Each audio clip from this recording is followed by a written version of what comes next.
അമ്മേ പരിശുദ്ധ അമ്മേ, അമ്മേ പരിശുദ്ധമേ, ദൈവമാതാവേ, കൃപാസനത്തിലൂടെ ഞങ്ങൾക്കും ഞങ്ങളുടെ ദേശത്തിനും അമ്മ മധ്യസ്ഥം തേടി തന്ന എല്ലാ അനുഗ്രഹങ്ങൾക്കും കൃപകൾക്കും ഞങ്ങളിപ്പോൾ ഹൃദയം നിറഞ്ഞ നന്ദി പറയുന്നു.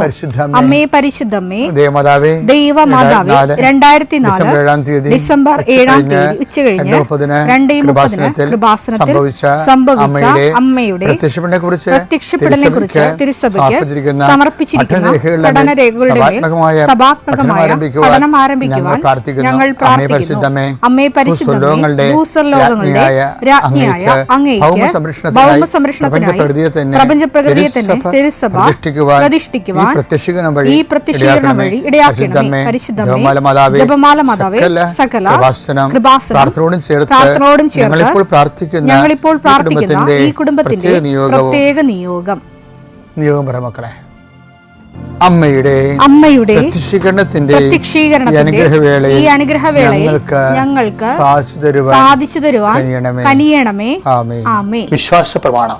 സർവശക്തനായ പിതാവും ആകാശത്തിന്റെയും ഭൂമിയുടെയും സൃഷ്ടാവുമായ ദൈവത്തിൽ ഞാൻ വിശ്വസിക്കുന്നു. അവിടുത്തെ ഏകപുത്രനും ഞങ്ങളുടെ കർത്താവുമായ ഈശോ മിശിഹായിലും ഞാൻ വിശ്വസിക്കുന്നു. ഈ പുത്രൻ പരിശുദ്ധാത്മാവിനാൽ ഗർഭസ്ഥനായി കന്യകാമറിയത്തിൽ നിന്ന് പിറന്ന് പൊന്തിയോസ് പീലാത്തോസിന്റെ കാലത്ത് പീഡകൾ സഹിച്ച് കുരിശിൽ തറയ്ക്കപ്പെട്ട് മരിച്ച് അടക്കപ്പെട്ട് പാതാളങ്ങളിൽ ഇറങ്ങി മരിച്ചവരുടെ ഇടയിൽ നിന്ന് 3-ാം നാൾ ഉയർത്ത് സ്വർഗത്തിലേക്ക് എഴുന്നള്ളി സർവശക്തിയുള്ള പിതാവായ ദൈവത്തിന്റെ വലതുഭാഗത്തിരിക്കുന്നു. അവിടെ നിന്ന് ജീവിക്കുന്നവരെയും മരിച്ചവരെയും വിധിക്കുവാൻ വരുമെന്നും ഞാൻ വിശ്വസിക്കുന്നു. പരിശുദ്ധാത്മാവിലും ഞാൻ വിശ്വസിക്കുന്നു. വിശുദ്ധ കത്തോലിക്കാ സഭയിലും പുണ്യവാന്മാരുടെ ഐക്യത്തിലും പാപങ്ങളുടെ മോചനത്തിലും ശരീരത്തിന്റെ ഉയർപ്പിലും നിത്യമായ ജീവിതത്തിലും ഞാൻ വിശ്വസിക്കുന്നു. ആമേൻ. സുഖസ്ഥനായ ഞങ്ങളുടെ പിതാവേ, അങ്ങയുടെ നാമം പൂജിതമാകണമേ. അങ്ങയുടെ രാജ്യം വരണമേ. അങ്ങയുടെ തിരുമനസ് സ്വർഗത്തിലെ പോലെ ഭൂമിയിലും ആകണമേ.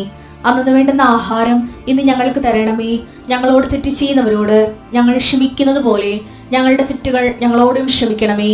ഞങ്ങളെ പ്രലോഭനത്തിൽ ഉൾപ്പെടുത്തരുതേ, തിന്മയിൽ ഞങ്ങൾ രക്ഷിക്കണമേ. ആമേൻ. നന്മ നിറഞ്ഞ മറിയമേ, സ്വസ്തി. കർത്താവ് അങ്ങയുടെ കൂടെ സ്ത്രീകളിൽ അങ്ങ് അനുഗ്രഹിക്കപ്പെട്ടവളാകുന്നു. അങ്ങയുടെ ഉദരത്തിൻ ഫലമായി ഈശോ അനുഗ്രഹിക്കപ്പെട്ടവനാകുന്നു. പരിശുദ്ധ മറിയമേ, തമ്പുരാന്റെ അമ്മേ, പാപികളായ ഞങ്ങൾക്ക് വേണ്ടി ഇപ്പോഴും ഞങ്ങളുടെ മരണസമയത്തും തമ്പുരാനോട് അപേക്ഷിക്കണമേ. ആമേൻ. കർത്താവേ, നിന്റെ ഉന്നതമായ നാമത്തിന് സ്വസ്ഥിച്ച് കർത്താവേ, നിന്റെ വിശുദ്ധ പൗരോഹിത്യത്തെ മഹത്വപ്പെടുത്തണം. കർത്താവെ, സഭയിലുള്ള സാന്നിധ്യം പ്രകടമാക്കണം. 40 വർഷം ഞാൻ അർപ്പിച്ച കൃപാന്റെ യോഗ്യതയാണ്. കൃപാസ്ഥാനത്താരെ ജീവനോടെ പ്രത്യക്ഷപ്പെട്ട മാതാവിൻ്റെ മാധ്യസ്ഥ രോഗികൾ, പീഡിതരെ, മാനസിക സംഘർഷം അനുഭവിക്കുന്നവരെ, ഡിപ്രഷൻ അനുഭവിക്കുന്നവരെ, മരുന്ന് കഴിച്ചിട്ട് ഉറക്കം മൂടുകയും ശരീരം തൂക്കം വെക്കുകയും ചെയ്യുന്നതല്ലാതെ പ്രത്യേകിച്ച് പ്രയോജനമൊന്നും ഇല്ലാതെ ഡിപ്രഷൻ കൊണ്ട് വേദനിച്ച് ജീവിക്കുന്ന ആൾക്കാരെ കർത്താവേ, നീ അവരെ തൊടണമെന്ന് പ്രാർത്ഥിക്കുന്നു. ഓട്ടിസം കുഞ്ഞുങ്ങളെ, ഹൈപ്പർ ആക്ടിവിറ്റി കുഞ്ഞുങ്ങൾ, അവരുടെ മാതാപിതാക്കന്മാരെ മനസ്സ് കെട്ടുപോയവരെ, തകർച്ച സങ്കടം കൊണ്ട് അവർക്ക് ജീവിക്കാൻ പറ്റാത്തവർ, ജീവിക്കാൻ വേണ്ടി ജീവിതത്തോട് മൽപ്പിടുത്തി നടത്തുന്നവർ, മരുന്ന് കഴിച്ചിട്ടും രോഗം സുഖമാക്കാതെയും രോഗം പൊറുക്കാതെയും ഇരിക്കുന്നവർ, എൻ്റെ കർത്താവിന് ഉന്നതമായ നാമത്തിൽ, സഭയുടെ അധികാരത്തിൽ, കുരിശിൻ്റെ അടയാളത്തിൽ, ദൈവശക്തിയാൽ എനിക്ക് ദൈവസന്ധിപ്പും സൗഖ്യം ലഭിക്കട്ടെ. പിതാവും പുത്രനും പരിശുദ്ധാത്മാവായ സർവ്വേശ്വരാ എന്നേക്കും. ആമേൻ. എൻ്റെ പ്രിയപ്പെട്ടവരെ, ഞാൻ ഇന്നലെ പറഞ്ഞല്ലേ, ഇന്നലെ നമ്മൾ കണ്ടത് അറിവിൻ്റെ വരവാണ്. ഇന്ന് നമ്മൾ കാണാൻ പോകുന്നത് ജ്ഞാനമാണ്. ജ്ഞാനം, അതായത് യാക്കോബ് 1:5, നിങ്ങളിൽ ജ്ഞാനം കുറവുള്ളവൻ ദൈവത്തോട് ചോദിക്കട്ടെ. പുതിയ വാൽ തുറന്നിട്ട് കണ്ട യാക്കോബിന് പണ്ടത്ത് ജ്ഞാനം കുറവായിരുന്നേ. പുള്ളിക്കാരൻ അനുഭവത്തിലൂടെ പഠിച്ചതാണത്. പുള്ളിക്കാരനല്ലേ യോഹന്നാൻ്റെ കൂടെ മറ്റേ സമരക്കാരൻ്റെ കൂടെ പോയി അവർ വടിവാളെടുത്ത് ആകപ്പാടെ കശാകുളമായി കർത്താവിൻ്റെ അടുത്ത് വന്ന് ആ ഭൂമി ആകാശത്ത് നഗ്നി ഇറങ്ങി അവർ നശിപ്പിക്കാൻ ഞങ്ങൾ കൽപ്പിക്കട്ടെ ചോദിക്കുമ്പോൾ, വാട്ട് സ്പിരിറ്റ് യു ഹാവ് എന്ന് കർത്താവ് ചോദിക്കും. എന്ത് അരൂപിയാണ് നിങ്ങൾക്ക് ഉള്ളതെന്ന് നിങ്ങൾക്ക് അറിയത്തില്ലെന്ന്. അപ്പോൾ വേറെ അരൂപിയായിരുന്നു. പിന്നെ അവിടുന്ന് കർത്താവ് പറഞ്ഞു കൊടുത്താണ് ഇപ്പോൾ പുള്ളിക്ക് പറഞ്ഞത്. അദ്ദേഹം എന്താ പറയണത്, എനിക്ക് ജ്ഞാനത്തിൽ കുറവായിരുന്നു, ഞാൻ കർത്താവിനോട് ചോദിച്ചാണ് അവസാനം മേടിച്ചത്. അതുകൊണ്ട് നിങ്ങളും ജ്ഞാനം കുറവുള്ള ആൾക്കാർ കർത്താവിനോട് ജ്ഞാനം വാങ്ങിക്കട്ടെ. ഈ ജ്ഞാനത്തിന് കറക്റ്റ് വചനം എന്ന് പറയുന്നത് സങ്കീർത്തനത്തിൻ്റെ 103:7 സങ്കീർത്തനം 103:7. അവിടുന്ന് തന്റെ വഴികൾ മോശയ്ക്കോ പ്രവർത്തികൾ ഇസ്രായേൽ ജനത്തിനും വെളിപ്പെടുത്തി. അതാ വിഷയം. വഴികൾ മോശയ്ക്കും, അതായത് ജ്ഞാനം മോശയ്ക്കും, പ്രവർത്തികൾ അറിവ് ഇസ്രായേൽ ജനത്തിനുമാണ്.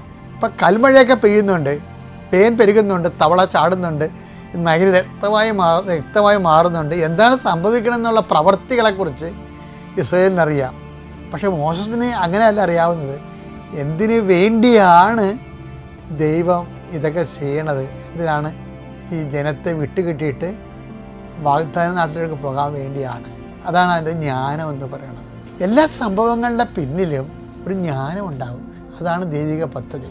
അപ്പോൾ സംഭവങ്ങൾ ചിലപ്പോൾ എതിരായിട്ട് മാറിയാലും അതിനകത്തുള്ള ജ്ഞാനം നമുക്ക് അനുകൂലമായിരിക്കും. അതുകൊണ്ട് ആ ഒരു സംഭവങ്ങൾ നടക്കുന്ന കണ്ടിട്ട് അയ്യോ എനിക്കങ്ങനെ സംഭവിച്ചോ, ഞാൻ പ്രാർത്ഥിച്ചോ, എനിക്ക് പ്രാർത്ഥിച്ചൊരു പ്രയോജനമില്ലേ എന്ന് പറഞ്ഞ് വിശ്വാസം കളയരുത്. ഈ പ്രവൃത്തിയെ കാണുന്നവൻ വിശ്വാസം പോകും.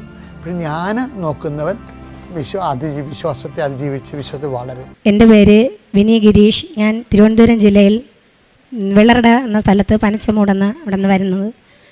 ഞാൻ സാക്ഷ്യം പറയുന്നത് എൻ്റെ മകന് വേണ്ടിയാണ്. എൻ്റെ മകനെ ഞാൻ ഒരു വിദ്യാഭ്യാസ ലോണിന് കൊടുത്തിട്ടുണ്ടായിരുന്നു. അത് 4 മാസം വരെ ഞാൻ ആ ലോണിന് വേണ്ടി ഇനി പോവാത്ത ബാങ്കുകളില്ല. SBI ബാങ്കിലാണ് ഞാൻ ലോണിന് അപ്ലൈ ചെയ്തിട്ടുണ്ടായിരുന്നത്. അവിടെ ആ ലോണ് പോയപ്പോൾ 4 മാസം വരെ ആ ഫോം അവർ എല്ലാം ഓക്കെ ആയെന്ന് പറഞ്ഞു. എന്നിട്ട് ഒരു 3 മാസം 4ാമത്തെ മാസം എന്നെ വിളിച്ച് പറഞ്ഞ് നിങ്ങളുടെ ലോൺ അപേക്ഷ റിജക്റ്റായി, നിങ്ങളുടെ പേരിൽ ആരോ 1 ലക്ഷം രൂപ എടുത്തിട്ടുണ്ട്, ആ രൂപ ഞാൻ അടച്ച് തീർത്താൽ നോട്ടീസ് സർട്ടിഫിക്കറ്റ് കൊണ്ട് കൊടുത്താൽ എനിക്ക് ലോണ് സാങ്ഷനാക്കി തരുള്ളൂ എന്ന് പറഞ്ഞു. ഞാൻ എടുക്കാത്ത ലോണ് ഞാൻ എങ്ങനെ എടുക്കും എന്നുള്ള കാര്യത്തിൽ എനിക്ക് ഭയങ്കര ഒരു വിഷമം സങ്കടവും ഉണ്ടായിരുന്നു. ഇതിനിടയ്ക്ക് ആദ്യമായി അമ്മ മാതാവിനെക്കുറിച്ച് അറിയുന്നത് എനിക്ക് കൃപാസനം എന്തെന്നോ ഇതെവിടെയാണെന്നോ എനിക്കറിയില്ലായിരുന്നു. ഞാൻ യൂട്യൂബിൽ ഈ ഭക്തി ക്രിസ്ത്യൻ പാട്ട് ഇതെല്ലാം ഞാനൊരു ഹിന്ദുവാണ്, ഞാൻ കാണുമായിരുന്നു. അപ്പോൾ ജോസഫ് അച്ഛൻ്റെ ധ്യാനം കാണാനിടയായി. കണ്ടു കഴിഞ്ഞപ്പോൾ എനിക്ക് ആ മാതാവിനെക്കുറിച്ച് അറിയുവാനും കൂടുതൽ എനിക്കിതിനെ എവിടെയാണെന്ന് എനിക്ക് അറിഞ്ഞുകൂടാ. ഞാൻ മോനോട് പറഞ്ഞു, മോനെ ഇത് എവിടെയാണെന്ന് നോക്ക്, ഞങ്ങൾക്ക് പോവാം ഒരു ദിവസം. അപ്പോൾ എൻ്റെ മോൻ്റെ ലോണ് കിട്ടാത്ത ഒരു അവസ്ഥയിൽ സങ്കടപ്പെട്ടിരിക്കുന്ന സമയത്ത് ഞാൻ അമ്മ മാതാവിനെ എനിക്ക് അറിഞ്ഞുകൂടാ. എന്നിട്ട് ഞാൻ ഈ സാക്ഷ്യങ്ങളെല്ലാം കൂടുതൽ കാണാനും കേൾക്കാനും തുടങ്ങി. ജോസഫ് അച്ഛൻ്റെ ഓരോ വാക്കുകളും കേൾക്കുമ്പോഴും എനിക്കിവിടെ വന്ന് എനിക്ക് അമ്മ മാതാവിനെ കാണണം എന്നെനിക്ക് ഭയങ്കര ആഗ്രഹമായിരുന്നു. അപ്പോൾ ഞാനും എൻ്റെ ഭർത്താവ് മരിച്ചിട്ട് 4 വർഷമായി. ഞാൻ തയ്യൽ ജോലി ചെയ്താണ് എൻ്റെ മക്കളെ നോക്കിക്കൊണ്ടിരുന്നത്. അപ്പം ഇളയ മോന് BSc നഴ്സിങ്ങിന് വേണ്ടി 7 ലക്ഷം രൂപയാവും, ലോണുണ്ടെന്ന് അറിഞ്ഞതുകൊണ്ടാണ് ഞാൻ അവനെ ഈ കോഴ്സിനെ വിട്ടത്. അപ്പം മോനെ അവിടെ കോളേജിലോട്ട് വിട്ട് അവൻ പോയി ക്ലാസ് തുടങ്ങി പകുതി ഒരു 2 മാസമൊക്കെ ആയപ്പോൾ തന്നെ അവർ ഫീസ് ഫുള്ളായിട്ട് അടയ്ക്കണമെന്ന് പറഞ്ഞു. എനിക്ക് അടയ്ക്കാനുള്ള ഈ ലോൺ കിട്ടാത്തത് കൊണ്ട് അടയ്ക്കാനും ഒരു മാർഗ്ഗമില്ല. അത് ഒടുവിൽ ഞാൻ ഇവിടെ വന്ന് ചോദിച്ചാണ് ഞാനും എൻ്റെ മോനും വന്നത്. അറിഞ്ഞൂടായിരുന്നു. അവിടെ തിരുവനന്തപുരത്തിന് ട്രെയിൻ കയറി ഇവിടെ ആലപ്പുഴ ഇറങ്ങി അവിടെ നിന്ന് കലവൂര് വന്ന് ചോദിച്ച് ഇവിടെ മാതാവ് കൊണ്ട് എത്തിച്ചിട്ട് ഞാനന്ന് ഇവിടെ വന്നപ്പോൾ നല്ല തിരക്ക്. അപ്പോൾ ക്യൂവിൽ ആളുകൾ നിൽക്കണം. ഞാൻ ചോദിച്ചു എന്തിനാണ് നിങ്ങളിവിടെ? അത് ഉടമ്പടി എടുക്കാനാണ്. അപ്പോൾ ഞാൻ മൂത്ത മോനാണ് കൂടെ വന്നത്. അവൻ്റെ കൂടെ ചോദിച്ചു, മക്കളെ അമ്മ ഉടമ്പടി എടുക്കാം. എനിക്ക് അറിഞ്ഞൂടായിരുന്നു ഇതിനെപ്പറ്റി, എന്താണ് ഉടമ്പടി എന്താണെന്നോ ഒന്നും എനിക്ക് അറിഞ്ഞൂടാ. ഞാൻ ഉടമ്പടി എടുത്ത് ക്യൂവിൽ നിന്ന് ഉടമ്പടി എടുത്ത് ക്ലാസ് എല്ലാം കഴിഞ്ഞ് അതെല്ലാം ചെയ്ത് മാതാവിനെ കണ്ട് എല്ലാം പറഞ്ഞിട്ട് ഞാൻ പോയി. അപ്പോൾ എനിക്ക് 2 മാസം വരെ ഈ ലോണിൻ്റെ കാര്യത്തിലൊന്നും ഒരു മറുപടി അറിയാൻ പറ്റില്ല. ഇസാബ് എന്ന ബാങ്കിന് 1 ലക്ഷം രൂപ എൻ്റെ പേരിൽ ആരോ എടുത്തിട്ടുണ്ട്. ബാങ്കുകാർ പറയുന്നത് ഞാൻ എടുത്തതാണെന്ന്. ഞാൻ എടുത്തിട്ടില്ലാത്ത ലോൺ എങ്ങനെ അടയ്ക്കും മാതാവേ, ഇതിനൊരു മാർഗം എനിക്ക് കാണിച്ച് തരണേ എന്ന് പറഞ്ഞ് ഞാൻ ബാങ്കിലോട്ട് പോയി. ഈ ലോൺ റിജക്റ്റ് ആയെന്ന് പറഞ്ഞ് മെസ്സേജ് വന്നപ്പോൾ ഞാൻ ബാങ്കിലോട്ട് മാതാവിൻ്റെ കാശ് രൂപ മുറുകെ പിടിച്ച് ഉപവാസത്തോടെ ഞാൻ പോയി ബാങ്കിൽ പോയി. ഇപ്പോൾ അവർ പറഞ്ഞ് നിങ്ങളെ ലോൺ റിജക്റ്റായി, ഇനി നിങ്ങൾക്ക് 1 ലക്ഷം രൂപ ക്ലോസ് ചെയ്താലേ നിങ്ങൾക്ക് തരാൻ പറ്റുള്ളൂ. അങ്ങനെ ഞാൻ അവിടെ നിന്ന് കരഞ്ഞ്, അമ്മ മാതാവേ എന്നെ കൈവിടല്ലേ, ഞാൻ ഇനി ലോണിന് ഇറങ്ങുള്ളൂ, ഇനി ഞാൻ ഈ ലോണിന് വേണ്ടി ഇറങ്ങില്ല എന്ന് പറഞ്ഞിട്ട് കാശ് രൂപ മുറുകെ പിടിച്ച് ഒരു വചനം എടുത്തിട്ടാണ് ഞാൻ വീട്ടിൽ നിന്ന് ഇറങ്ങുന്നത്. വചനം എന്തെന്ന് വെച്ചാൽ ലൂക്കോ 8:17 മറഞ്ഞിരിക്കുന്നതെല്ലാം വെളിപ്പെടും എന്ന വചനമാണ് എനിക്ക് കിട്ടിയത്. ആ വിശ്വാസത്തോടെ എൻ്റെ അമ്മ കൈവിടില്ല എന്ന വിശ്വാസത്തോടെ ഞാൻ പോയി. മാനേജർ പറഞ്ഞ് കിട്ടില്ല എന്ന് പറഞ്ഞ് തിരിച്ച് ഞാൻ കരഞ്ഞുകൊണ്ട് ഇറങ്ങാൻ നിന്ന് എന്നെ മാനേജർ തിരിച്ച് വിളിച്ചിട്ട് പറഞ്ഞ് നിങ്ങൾക്ക് ലോണ് നിങ്ങൾ താഴെ ചെന്ന് സിവിൽ സ്കോർ ഒന്ന് ചെക്ക് ചെയ്തിട്ട് വരണം. സിവിൽ സ്കോർ 350 കുറവായതുകൊണ്ട് എനിക്ക് ലോണ് തരില്ല, 750 വേണം.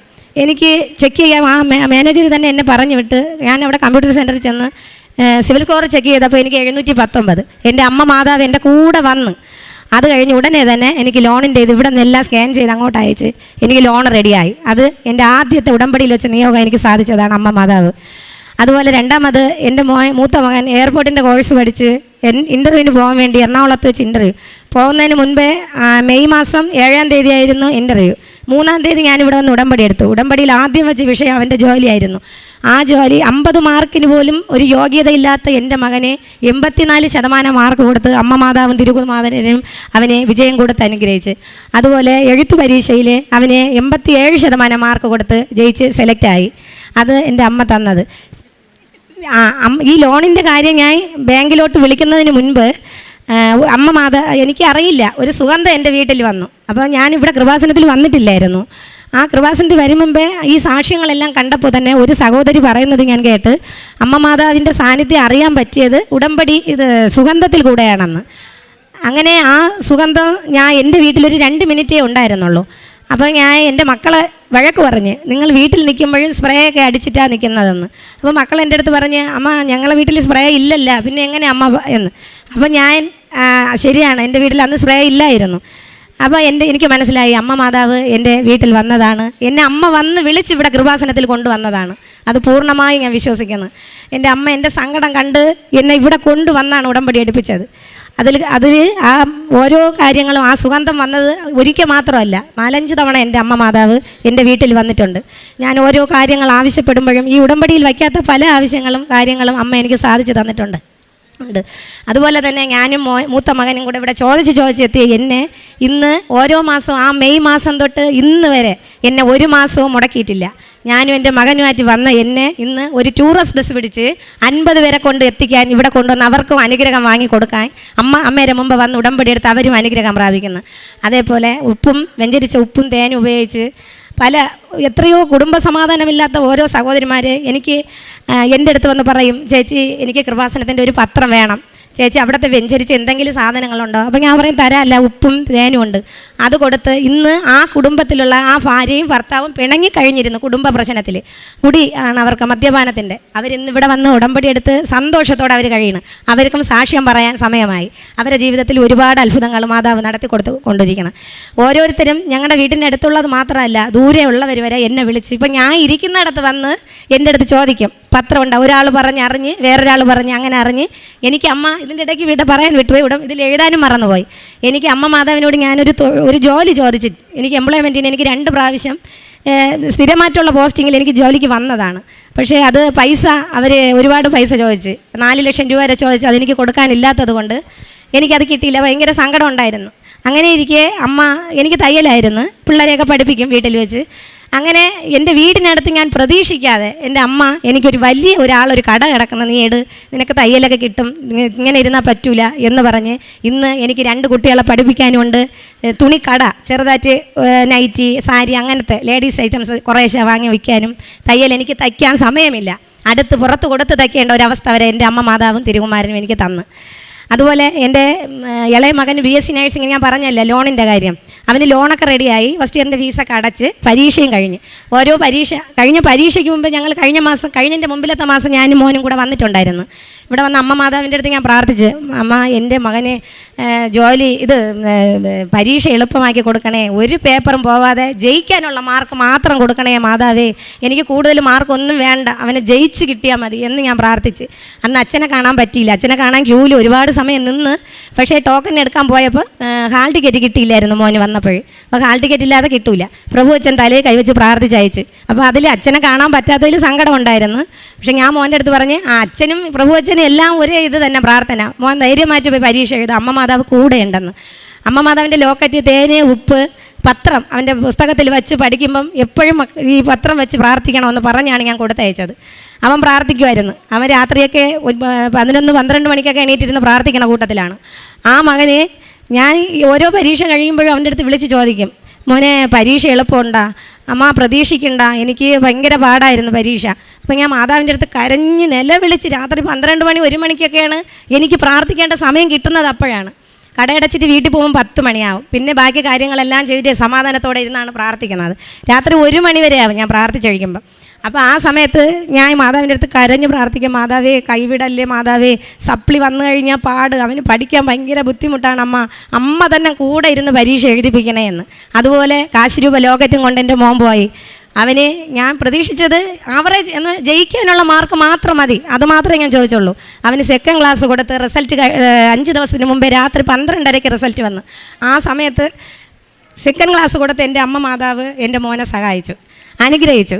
ഇനിയും മുന്നോട്ട് എൻ്റെ അമ്മ ഞങ്ങളെ അനുഗ്രഹിക്കും എന്നുള്ളതിന് യാതൊരു മാറ്റമില്ല. അതുപോലെ തന്നെ വെഞ്ചരിച്ച ഉപ്പ് കൊടുത്ത് ഒരു 8 വയസ്സായ ഒരു കൊച്ച് ഞങ്ങളുടെ വീട്ടിനടുത്തുള്ള ആ കുട്ടിക്ക് ഭയങ്കര ചുമ, 3 വയസ്സ് തൊട്ട് തുടങ്ങിയ ചുമ, എല്ലാ മരുന്നുകളും കഴിച്ചിട്ട് മാറ്റങ്ങളില്ല. അപ്പോൾ എൻ്റെ അടുത്ത് ഞാനിതുപോലെ അവിടെ പോയപ്പോഴും എൻ്റെ അടുത്ത് പറഞ്ഞ്, ആൻറ്റി മോന് നല്ല ചുമയാണ്, എന്ത് ആശുപത്രി കൊണ്ടുപോയിട്ടൊന്നും കുറവില്ല. ഞാൻ പറഞ്ഞു, നിനക്ക് വിശ്വാസം ഉണ്ടെങ്കിൽ ഞാനൊരു മരുന്ന് തരാം, നീ അത് കൊടുക്കൂ. അത് കൊടുക്കാം ആൻറ്റി. അങ്ങനെ ആ മോന് ഞാൻ എൻ്റെ കൈ കൊണ്ട് തന്നെ ഞാൻ ആദ്യം വിശ്വാസ പ്രമാണം പറഞ്ഞ് ആ കുഞ്ഞിൻ്റെ വായിൽ വെച്ച് കൊടുത്ത് ഉപ്പ് കഴിച്ച് അത് അന്ന് ആ വൈകുന്നേരം തൊട്ട് പിന്നെ ചുമയില്ല, ഇന്ന് വരെ അതിനുശേഷം ആ ചുമയില്ല. അതുപോലെ ഒരുപാട് പേര് എൻ്റെ കഴിവല്ല, എൻ്റെ അമ്മ മാതാവിൻ്റെ നാമം മറ്റുള്ളവരടുത്ത് പറയാൻ വേണ്ടി എൻ്റെ അമ്മ എന്നെ ഈ കൃപാസനത്തിലോട്ട് വിളിപ്പിച്ചതെന്ന് ഞാൻ വിശ്വസിക്കുന്നു. എന്നിൽ കൂടി അനേകർ ഇപ്പോൾ ഇത് 50 പേരെ കൊണ്ടുവരാൻ പറ്റണേ സഹായിക്കണ മാതാവ് ഇനിയും എന്നെ മുന്നോട്ട് 1 മാസത്തിൽ 2 പ്രാവശ്യം വരേണ്ട കൃപ വരെ എൻ്റെ അമ്മ എനിക്ക് തന്നു. ഈ മാസം ഇന്ന് ഞാൻ എൻ്റെ മോനെ കൊണ്ടുവന്നതാണ് സാക്ഷ്യം പറയണതിന് വേണ്ടി. അവൻ്റെ റിസൾട്ട് വരുമ്പോൾ ഞാൻ സാക്ഷ്യപ്പെടുത്താം മാതാവേ എന്ന് പറഞ്ഞ് അതുകൊണ്ട് വന്നതാണ്. ഇനി 23-ാം തീയതി ഞങ്ങൾ വീണ്ടും വരെയാണ്, ഒരു വണ്ടിയിൽ നിറയെ ആൾക്കാരുമായിട്ട്. ഇപ്പോൾ ഒരുപാട് പേര്, ഞാൻ ഒരു വീട്ടിലും ചെന്ന് കൃപാസനത്തിൽ വരുന്നോ എന്ന് ചോദിക്കുന്നില്ല. അവരെല്ലാം എൻ്റെ അടുത്ത് വരും, എൻ്റെ കടയിൽ വരും. കടയിൽ വന്ന് ചേച്ചി നിങ്ങൾ ഇനി എന്ന് പോകുന്ന ഞങ്ങളും കൂടെ വരണം ഇത് പറയും. അതുകൊണ്ട് ആ വിശ്വാസം മുറുകെ പിടിച്ച് ഇനിയുള്ള കാലം മൊത്തവും ഞാനും എൻ്റെ മക്കളും എൻ്റെ അമ്മ മാതാവും തിരുകുമാരനെയും വിശ്വസിച്ച് മുന്നോട്ട് തന്നെ പോവും. അതുപോലെ ഓരോരുത്തരും വന്ന് പ്രാർത്ഥിക്കാൻ പറയും. ഒരു ബുക്ക് വെച്ചിട്ടുണ്ട് ഞാൻ ഓരോരുത്തരെയും വിഷയം എഴുതി പ്രാർത്ഥിക്കാൻ വേണ്ടി. ഈ വിഷയം അവരെ പേരും അവരെന്താണ് പ്രശ്നമൊന്നും കൂടെ ഞാൻ മാതാവിൻ്റെ അടുത്ത് പറയണം, മാതാവേ എനിക്ക് അനുഗ്രഹം തരുന്നതിന് മുൻപ് ഞാൻ പ്രാർത്ഥിക്കുന്ന വിഷയങ്ങൾക്ക്, മറ്റുള്ളവർക്ക് പ്രാർത്ഥിക്കുന്ന വിഷയത്തിന് ഉത്തരം കൊടുക്കണം മാതാവേ. അമ്മ മാതാവിനെ അവരിൽ കൂടി അനേകർ അറിയാൻ ഇടയാക്കണം മാതാവേ എന്നിന്നും ഇന്നും പ്രത്യക്ഷീകരണ പ്രാർത്ഥന പറഞ്ഞിട്ട് 3:30 ഇറങ്ങിയാണ് ഞാനും എൻ്റെ മോനും കൂടെ ട്രെയിനിലാണ് വന്നത്. അപ്പോൾ ഇനിയും ഇതുപോലെ മറ്റുള്ളവരെ അമ്മയുടെ അനുഗ്രഹം വാങ്ങിക്കൊടുക്കാൻ അവർ വന്ന് ഇതുപോലെ ഇവിടെ ഞാൻ പലപ്പോഴും നിൽക്കണമെന്ന് പ്രതീക്ഷിച്ച് ഞാൻ ഒരിക്കൽ വന്ന് സാക്ഷി പേപ്പർ വാങ്ങി എഴുതിയിട്ട് എനിക്കപ്പോൾ ഇവിടെ വന്ന് പറയാൻ പറ്റിയിട്ടില്ല. അപ്പോൾ അവിടെ ഇരുന്ന് സിസ്റ്റർ പറയണത് ഞാൻ കേട്ടിട്ടുണ്ട്, ഇത് പറയാനുള്ള ഇതായില്ല ഈ സാക്ഷ്യം, അത് നിങ്ങൾ ഒരുങ്ങി വരിക എന്ന് പറഞ്ഞു. അപ്പോൾ ഞാൻ വിചാരിച്ചു ഇത് എനിക്ക് പറയേണ്ട ഒരു ഇതായില്ല. അപ്പോൾ ഈ മാതാവിന് സമയമാകുമ്പോൾ എന്നെ അതിനുള്ള ആ നിമിത്തത്തിലോട്ട് കൊണ്ടുവന്നാൽ മതി. അപ്പോൾ ഇപ്പോൾ എൻ്റെ മോൻ്റെ റിസൾട്ടും കൂടെ പറഞ്ഞിട്ട് സാക്ഷ്യം പറയാനായിരിക്കും മാതാവിനെ ഇത്രയും ദിവസം നടക്കാതിരുന്നത്. അമ്മ മാതാവിനോടും തിരുകുമാരനോടും എനിക്ക് ഞാൻ മാപ്പ് ചോദിക്കുന്നു ഇത്രയും ലേറ്റായതിൽ. കഴിഞ്ഞ മെയ് മാസം 3-ാം തീയതി ഞാൻ വന്ന് ഉടമ്പടി എടുത്തതാണ്. അമ്മ മാതാവിനും തിരുകുമാരനും കോടി നന്ദികൾ. എൻ്റെ പേര് ബീന നവീൻ, സ്ഥലം മംഗലാപുരം. ഞാൻ ഡിസംബർ 29-ാം തീയതി 3 മാസം മുമ്പ് ഇവിടെ വന്ന് ഉടമ്പടി എടുത്തത്.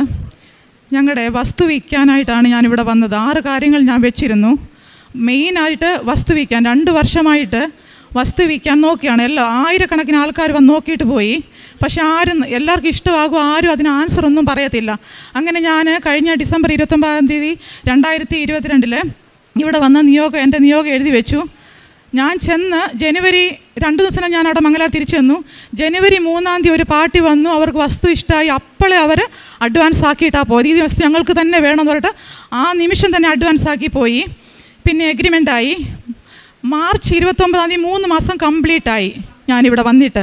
മാർച്ച് 30-ാം തീയതി രജിസ്ട്രേഷൻ പൂർത്തിയായി, ഫുൾ കംപ്ലീറ്റ് ജോലിയായി.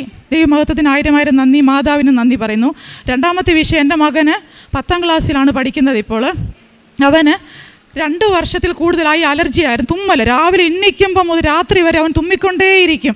അതിന് ടാബ്ലറ്റ് കൊടുത്തു, ഡോക്ടറെ കാണിച്ചു, ഒന്നും കുറവില്ല. ഡോക്ടർ പറഞ്ഞു ഇനിയും അത് ശരിയാവും, അലർജി ഇത് മാറാൻ ഇടയില്ല, പിന്നെ വേറെ ഡോക്ടറെ കാണിച്ചു നോക്കാം. അവൻ രാത്രി ആകുമ്പോൾ മൂക്കടയ്ക്കും, മൊത്തം നോസ് ബ്ലോക്ക് അവൻ്റെ.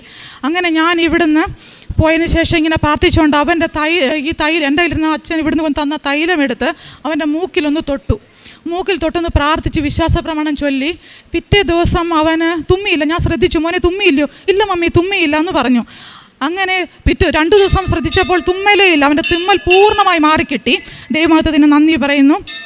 3ാമതായി എൻ്റെ മകന്, ഒരു മകനും ഒരു മകളുമാണ്. മകന് കാലിൻ്റെ അടിവെള്ളയിൽ അരിമ്പാറ ഒരെണ്ണം കണ്ടു തുടങ്ങി. 6 മാസം മുമ്പ് ആണിത്.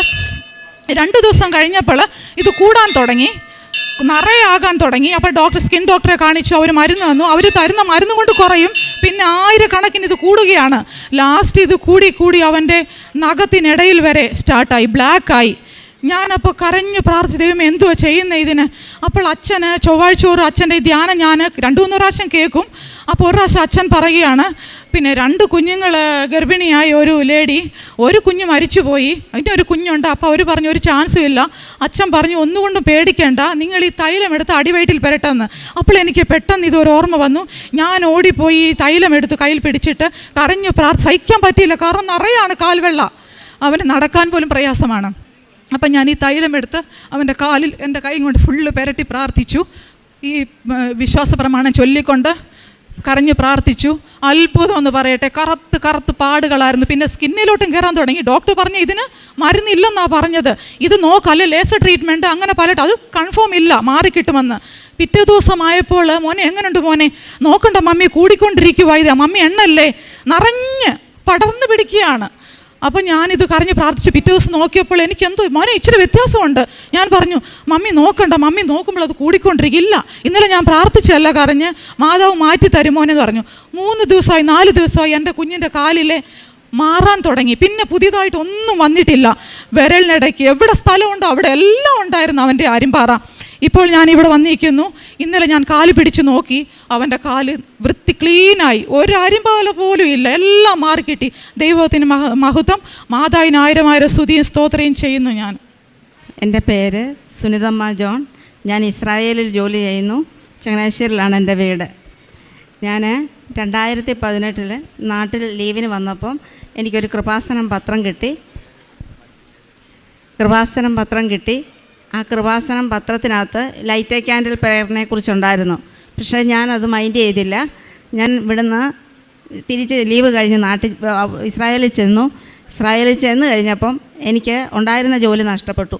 അടുത്ത ജോലി എനിക്ക് കിട്ടുന്നത്, എനിക്ക് ഹെപ്പറ്റൈറ്റിസ് ബി പോസിറ്റീവായിട്ടുള്ളൊരു പേഷ്യൻ്റെയാണ്. അതാരും പറയാതെയാണ് എനിക്ക് ആ പേഷ്യൻറ്റിനെ തരുന്നത്. പേഷ്യൻ്റെ സിറ്റുവേഷൻ കണ്ടപ്പോൾ എനിക്ക് തോന്നി ഇത് ലിവർ സിറോസിസ് ആണല്ലോ, ഇതിനിയും ജോണ്ടിസ് വല്ലതും ഉണ്ടോ എന്ന് കരുതി അവരുടെ റെക്കോർഡ് ചെക്ക് ചെയ്തപ്പം ക്രോണിക് ഹെപ്പറ്റൈറ്റിസ് എന്നുള്ള രോഗമാണ്. അപ്പം ഞാൻ ഏജൻസിയോട് പറഞ്ഞു ഇത് ക്രോണിക് ഹെപ്പറ്റൈറ്റിസ് ആണ്, എനിക്ക് കെയർ ഏറ്റെടുക്കാൻ പറ്റത്തില്ല, ഞാൻ ഈ ജോലി വിടുകയാണെന്ന് പറഞ്ഞു. അപ്പോൾ അവർ പറഞ്ഞു ശരി കുഴപ്പമില്ല, ജോലി വിട്ടോ, വേറെ ആൾ വരുന്നത് വരെ നിൽക്കണമെന്ന് പറഞ്ഞു. ഓക്കെ എന്ന് പറഞ്ഞു. പിറ്റേന്ന് തന്നെ രാവിലെ വേറെ ആളെ അവർ അപ്പോയിൻറ്റ് ചെയ്തു. ഞാൻ പെട്ടെന്ന് പോരുന്നു. പക്ഷേ ഏജൻസിക്ക് ഞാൻ അവിടെ നിന്ന് ഇറങ്ങിയത് താല്പര്യമില്ലായിരുന്നു. ഏജൻസി എനിക്ക് വേറെ ജോലിയാണ് തരുന്നത്. അപ്പം ഞാൻ ഏജൻസിയുടെ വാതുക്കൽ ഇരിക്കുമ്പം എൻ്റെ മനസ്സിനകത്ത് തോന്നുകയാണ് ലൈറ്റ് എ ക്യാൻഡിൽ പ്രയർ എന്നുള്ള ഒരു ചിന്ത. അപ്പം എനിക്ക് തോന്നി ഞാൻ എവിടെയോ വായിച്ചിട്ടുണ്ടല്ലോ, നെറ്റിനകത്ത് ഉടനെ സെർച്ച് ചെയ്ത് നോക്കിയപ്പോൾ എനിക്ക് കിട്ടി ലൈറ്റ് എ ക്യാൻഡിൽ പ്രയർ കൃപാസനത്തിലേതാണെന്ന്. ഞാൻ അവിടെ ഇരുന്നു കൊണ്ട് തന്നെ light a candle prayer request നല്ലൊരു ജോലിക്ക് വേണ്ടിയിട്ട് ഞാൻ അവിടെ ഇരുന്ന് എഴുതി ഇങ്ങോട്ട് അയച്ചു. അതിൻ്റെ ഫലമായിട്ട് എൻ്റെ മനസ്സിൽ തോന്നുക വേറൊരു ഏജൻസിയിലേക്ക് നീ പോവുക എന്നുള്ളത്. അപ്പോൾ ഞാൻ അവിടെ ഇരുന്ന് മാതാവിനോട് പറഞ്ഞു, മാതാവേ ഇത് ഇസ്രായേലിൽ ആണല്ലോ, ഞാൻ വാഗ്ദാന പേടകം പോയ നാട്ടിൽ കൂടിയാണ് ഞാൻ ഈ ജോലിക്ക് നടക്കുന്നത്. അതായത് ആഷ്ദോദിൽ നിന്നാണ് ഞാൻ ജോലി ഉപേക്ഷിച്ചിറങ്ങുന്നത്. ആഷ്ദോദിൽ നിന്ന് വന്ന് ഗാത്തി വന്നപ്പോഴാണ് എനിക്ക് ഈ ഹെപ്പറ്റൈറ്റിസ് ബി ഉള്ള പേഷ്യനെ കിട്ടുന്നത്. അപ്പോൾ ഞാൻ ഇങ്ങനെ ഒന്ന് പ്രാർത്ഥിച്ചപ്പം ഈ ലൈറ്റ് എ ക്യാൻഡിൽ പ്രയർ എന്നുള്ള ഈ ഒരു തോന്നൽ വരികയും ഞാനതിടുകയും അടുത്ത ഏജൻസിയിലേക്ക് പോവുക എന്നുള്ള ഒരു മെസ്സേജ് എനിക്ക് തോന്നുക. അങ്ങനെ ഞാൻ അടുത്ത ഏജൻസി ചെന്നപ്പം ഈ ബെത്ഷമേഷ് അടുത്തുള്ള ഒരു സ്ഥലത്ത് എനിക്ക് നല്ലൊരു ഗവൺമെൻറ് സെക്ടറിൽ തന്നെയുള്ള നല്ലൊരു ജോലി എനിക്ക് കിട്ടി. ഇപ്പം 5 വർഷത്തോളമായിട്ട് ഞാൻ അവിടെ തന്നെ ജോലി ചെയ്യുന്നു. ദൈവത്തിൻ്റെ അനുഗ്രഹത്താലും മാതാവിൻ്റെ പ്രത്യേക കൃപയാലും ഞാൻ അവിടെ ജോലി ചെയ്തു പോകുന്നു. രണ്ടാമത്തെ സാക്ഷ്യം, ഞാൻ 2019 ലീവിന് വന്നപ്പം സ്കാൻ ചെയ്ത് നോക്കിയപ്പം എനിക്ക് 2018 ലീവിന് വന്നപ്പോൾ തന്നെ സ്കാൻ ചെയ്ത് നോക്കിയപ്പോൾ എനിക്ക് യൂട്രസിൽ 2 ഫൈബ്രോയിഡ് ഉണ്ടെന്ന് മനസ്സിലായി. ഞാൻ തിരിച്ചു പോകുമായിരുന്നു. ഈ ജോലിയും കിട്ടിക്കഴിഞ്ഞതിന് ശേഷം ഞാൻ പറഞ്ഞു മാതാവിൻ്റെ സാന്നിധ്യം നമ്മുടെ കൂടെയുണ്ട്. അതുകൊണ്ട് ഞാൻ എൻ്റെ മോനോട് പറഞ്ഞു എനിക്ക് ഈ ഉടമ്പടി എടുക്കാൻ സാധിച്ചില്ല അവിടെ വന്ന്, നീ ഒന്ന് പോയി എനിക്ക് വേണ്ടി ഉടമ്പടി എടുക്കാവോ. മോൻ +2 പഠിക്കുകയായിരുന്നു അന്ന്. അവൻ വന്ന് ഉടമ്പടി എടുത്തു, പ്രാർത്ഥിച്ചു, അതിൻ്റെ എല്ലാ ഇതും എനിക്ക് അയച്ചു തരികയും എല്ലാം ചെയ്തു. അങ്ങനെ ആ ഉടമ്പടി പ്രാർത്ഥനയുടെ ഫലമായിട്ട് ഉടമ്പടി എടുത്ത് 90 ദിവസമായപ്പോഴേക്കും എനിക്ക് എൻ്റെ ട്രൈഗ്ലിസറൈഡാണ്, അതായത് 2019 ജനുവരി 20 അവൻ ഉടമ്പടി എടുക്കുന്നത്. അത് കഴിഞ്ഞ് 2019 മെയ് മാസമായപ്പോഴത്തേക്കും എനിക്ക് ഈ യൂട്രസിലുള്ള ഫൈബ്രോയിഡിന് മാറ്റമുണ്ട്. പക്ഷേ ട്രൈഗ്ലിസറൈഡിൻ്റെ അസുഖമാണ്, കൊളസ്ട്രോളിൻ്റെ തന്നെ വെറൈറ്റി ആയിട്ടുള്ള ട്രൈഗ്ലിസറൈഡിൻ്റെ അസുഖമാണ് എന്ന് കണ്ടുപിടിക്കുകയും അതിന് മരുന്ന് സ്റ്റാർട്ട് ചെയ്യുകയും ചെയ്തു. അങ്ങനെ ഫൈബ്രോയിഡ് പൂർണ്ണമായിട്ട് നീങ്ങി. പിന്നെ ട്രൈഗ്ലിസറൈഡിനുള്ള മരുന്ന് സ്റ്റാർട്ട് ചെയ്തു. അങ്ങനെ അതിനുശേഷം 2021 നവംബർ മാസത്തിൽ ഞാൻ നാട്ടിൽ വന്നു. ഡിസംബർ 22 ഞാൻ തന്നെ വന്ന് ഉടമ്പടി എടുത്തു. ഉടമ്പടി എടുത്ത 6 നിയോഗങ്ങൾ ഞാനിവിടെ വെച്ചു. അക്കൂട്ടത്തിൽ എൻ്റെ രോഗാവസ്ഥയുടെ കാര്യവും വെച്ചിരുന്നു. ട്രൈഗ്ലിസറൈഡ് എന്ന് വെച്ചാൽ നോർമൽ 150 പക്ഷേ എനിക്കുള്ളത് 562 ഹൈ റിസ്ക് ഇതിലായിരുന്നു.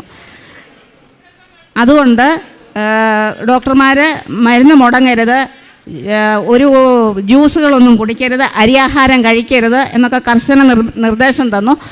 അങ്ങനെ ഞാൻ ഉടമ്പടി എടുത്ത് 90ാമത്തെ ദിവസമായപ്പോഴേക്കും അച്ഛൻ്റെ ടോക്കിനകത്ത്, അതായത് മാർച്ച് 22 ബഹുമാനപ്പെട്ട VP ജോസഫ് അച്ഛൻ്റെ ഉടമ്പടി ധ്യാനത്തിനകത്ത് അച്ഛൻ തന്നെ പറയുകയാണ്, ഒരു രോഗി ഷോൾഡർ പെയിനും അതായത് നെക്കിനും കൂടെ വേദനയായിട്ട് നല്ലപോലെ വേദന അനുഭവിച്ചുകൊണ്ട് ഒരാൾ കരഞ്ഞ് പ്രാർത്ഥിക്കുന്നുണ്ട്, മാതാവ് ഈ സമയത്ത് അവരെ തൊട്ട് സുഖപ്പെടുത്തുന്നുണ്ട് എന്ന്. അത് ഞാൻ തന്നെ, എനിക്ക് പെട്ടെന്നൊരു ഞൊട്ട പോലെ എനിക്ക് അവിടുന്ന് കേട്ടു. ഈ നിമിഷം വരെ ആ ഒരു അസ്വസ്ഥത, എനിക്ക് കൈ പൊക്കാൻ വയ്യാത്ത അവസ്ഥയോ യാതൊരു അസ്വസ്ഥതകളും എനിക്കില്ല. ഞാൻ നല്ല സുഖമായിട്ട് ജോലി ചെയ്ത് മുമ്പോട്ട് നീങ്ങുന്നു. പിന്നീട് കൊറോണ സമയത്താണ്, പിന്നീടുള്ള സമയങ്ങൾ കൊറോണയുടെ ഇതാണ്.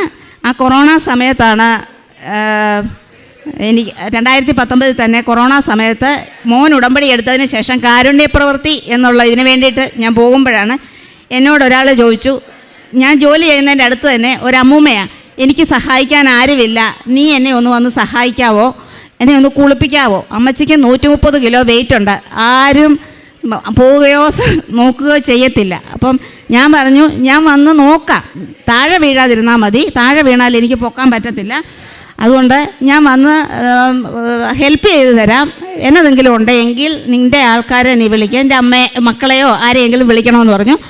അങ്ങനെ ഞാൻ അവരെ സഹായിക്കാൻ പോയിട്ട് ഞാൻ തിരിച്ച് വീട്ടിൽ വന്നപ്പോഴത്തേക്കും എൻ്റെ എംപ്ലോയറിൻ്റെ മോൾ എന്നെ വിളിച്ചേച്ച് പറയുന്നു, അവർക്ക് കൊറോണ ആയിരുന്നു, ഇപ്പോൾ ഹെൽത്ത് സെക്രട്ടറിയിൽ നിന്ന് ഇത് വന്നു, നീ വാക്സിനേഷൻ എടുത്തതാണോ എന്ന് ചോദിച്ചു. ഞാൻ പറഞ്ഞു, ഞാൻ 3 വാക്സിനേഷനും എടുത്തതാണ്.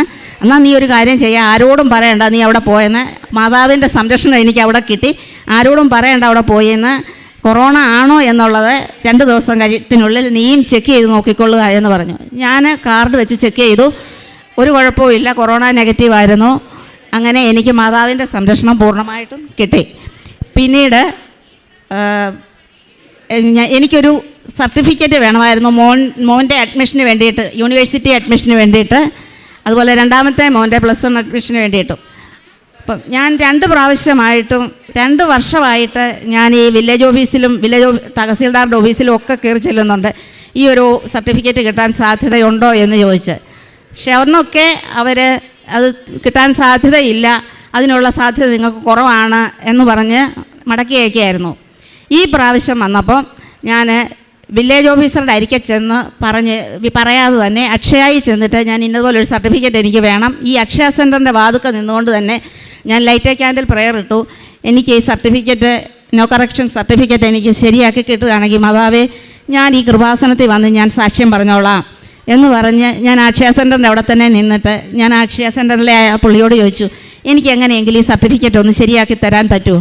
അതിനെന്താ ചേച്ചി ഇവിടെ നിൽക്കെ, ഞാൻ വില്ലേജ് ഓഫീസറുമായിട്ടൊന്ന് ഫോണിൽ സംസാരിക്കുക, എനിക്ക് പരിചയമുള്ള ആളാണ്, ഒന്ന് സംസാരിച്ച് നോക്കട്ടെ, ഇതിനകത്ത് സാധ്യതകളേറെയുണ്ട്, ബ്ലഡ് റിലേഷനിലുള്ളവരെല്ലാം കാത്തലിക്സ് ആയതുകൊണ്ട് നിങ്ങൾക്ക് അതിനുള്ള സർട്ടിഫിക്കറ്റ് കിട്ടാൻ സാധ്യതയുണ്ട് എന്നിങ്ങനെ പറഞ്ഞു.